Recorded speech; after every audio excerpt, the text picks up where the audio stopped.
Car Show Clips, where a car is so much more than a set of wheels.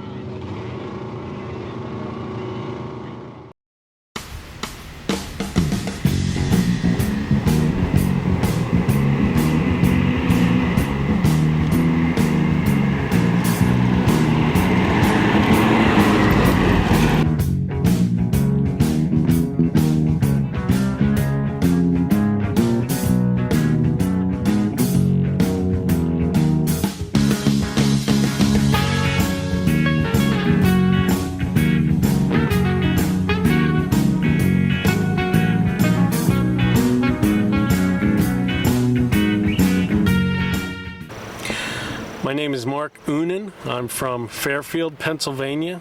This is a 1936 Morris 8.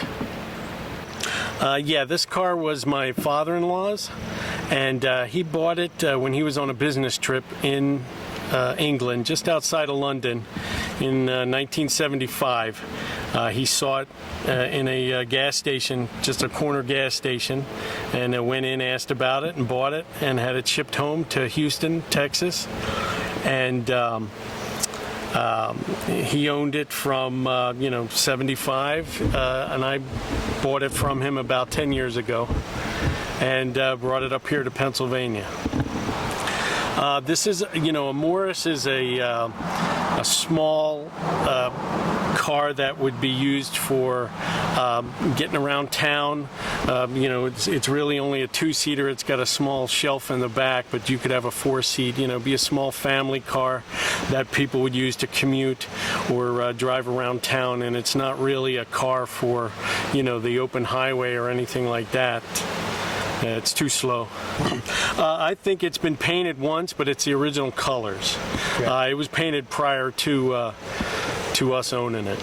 I know later on I'm sure we'll open the hood and you can see just how small it is. It's embarrassed by most lawnmower engines, but it's called a Morris 8, and the reason for that is the horsepower.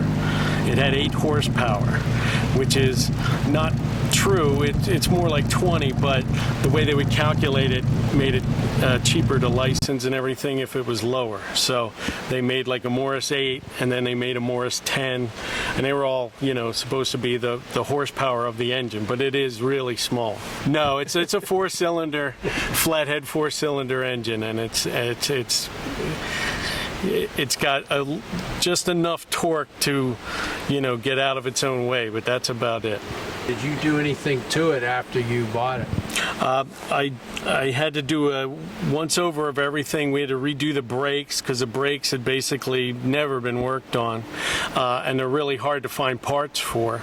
So we had to redo all the brakes, and we had to make brake drums and everything, just because the funny thing about this is it's the same company as makes the MG, but there's hardly any parts on this car that are exchangeable with an MG.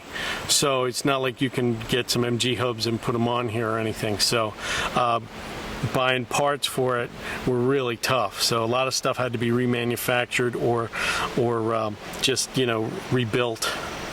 There's not very many Morrises in the U.S. You'll hear a lot of Morris Minors, the cars that came along later in the 50s, and they were much more popular here. There's a club for those, and there's a club for even older Morrises. There's a club called the Bullnose Morris Club. It's in England, and that's very popular with the cars from the teens and the 20s. But this middle ground here, like in the 1930s and the 40s, there's very few of these cars, so there's really no, group for you to talk to and get parts from and things like that. It's kind of tough. No, once we did the initial work, had all the fluids changed, and all the brakes had to be totally redone, and had to get a new fuel pump and things like that. Once we got it back to running condition, really haven't had to do anything to it. It's very reliable. If I take the battery out and it sits all winter, I throw the battery back in, prime it a little bit, and it'll start right up. You said something about it can be difficult to drive. Because of the pedals or The something? pedals are really close together. I mean, most cars, you know, older vintage cars, you'll notice that the pedals are close together. Then people must have had a little skinny feet. But you know, the sneakers we wear and the big feet that I have and all. Especially with this car, the gas pedal and the brake pedal are about that far apart, and it's almost impossible to be on the gas and then go right to the brake without your foot being caught underneath the brake pedal. So it can be a little hairy sometimes when you're driving. Yeah, it's at top speed's about 40, and it's really made for little country roads, and that's what it's best, you know, used for is having a nice little Sunday drive or something out here in the orchards or something where you can, you know, just put it on some turns and things at, you know, about 30, 35 miles an hour is where it's really happy. Oh, I'm sorry, yeah, the top, same time we did the brakes, had a new top. The old top was pretty tattered and dry rotted. It was in the down position for many, many years when he had it in his garage. So, you know, we put it up and it just shredded. So it was time to get a new top. Your car to us today. Thanks a lot. Our car show clips. Look forward to showing the film on your car and that in the future here. Thanks for coming out.